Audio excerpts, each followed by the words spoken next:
After a couple of buzzy trailers, Cats is finally clawing its way into theaters just in time for the holidays. Variety's chief film critic Peter Debruge joins me now to talk about how he's feline about it. Like what I did there? I have a feeling this is going to be a bumpy road for the puniverse. Okay, so you saw this.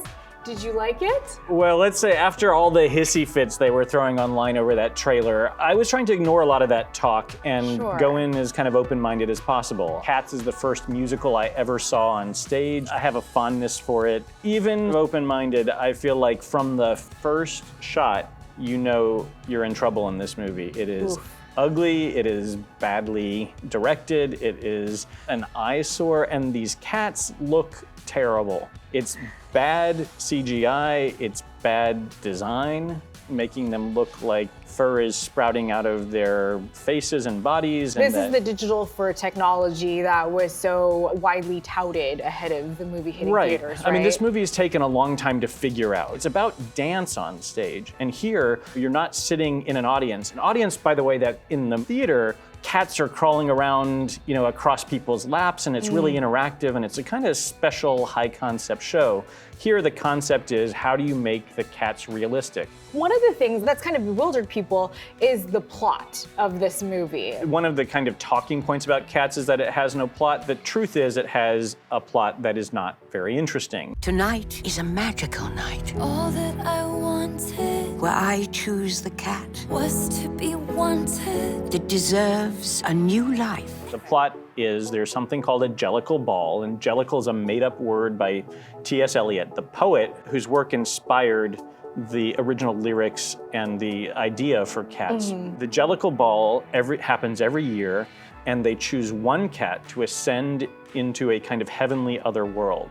The Heaviside Layer. Exactly. Yes. And so every one of the cats comes out and sort of does a song introducing what their deal is. And at the end, Old Deuteronomy, who now is being played by Judi Dench, will select one cat to go on to the Heaviside Layer. Meanwhile, Macavity, Idris Elba's character, is trying to rig the contest in his favor. You talked about how the stage production was about dance and this kind of interactive experience with the audience.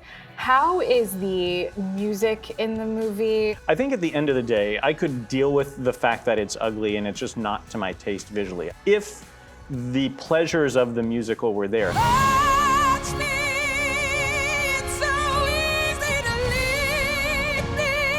And here, the songs have kind of been reconceived. It's not that they're different lyrically, but they're performing them more seriously. So like sound effects kind of intrude on the music, and people will kind of pause to emote.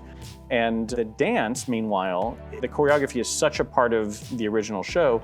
Here, the nature of the way that the film is shot really kind of makes it hard to follow the dancing. The fact that you're cutting, the fact that you're too often in close-up, the idea that you can't really just take in the body language. And that was sort of the fun of this. You're not supposed to believe that these cats are real, which is the sort of misguided path that I think that the CG is taking. You're supposed to appreciate the idea that human dancers are interpreting feline behavior and mannerisms, and they're doing it with their bodies. It's directed by Tom Hooper. He directed Les Mis. He turned Les Mis into this grimy, grubby, handheld camera experience, and in both cases, he really seems to be insisting on putting his imprint on something that collectively, as a public, as spectators, we have an idea of from the Broadway world. And I think that Les Mis works better, partly because those performances really rise and shine in that particular film. Whereas here, the performances are kind of buried under all of that. All of that fur. Yeah. Yeah. Are you going to try for a different life? Do you think maybe you were too sober when you watched it? You know what? I think it's probably a sign that the studio doesn't have the highest belief in this movie, that they were serving alcoholic drinks on the way in. I'm on the job, so I didn't take one, but I certainly read what they're sort of signaling there. They were kind of like, relax, go with it. Yeah. All right, Peter, well, thank you so much for sharing your thoughts, and you can read more movie coverage right now at Variety.com.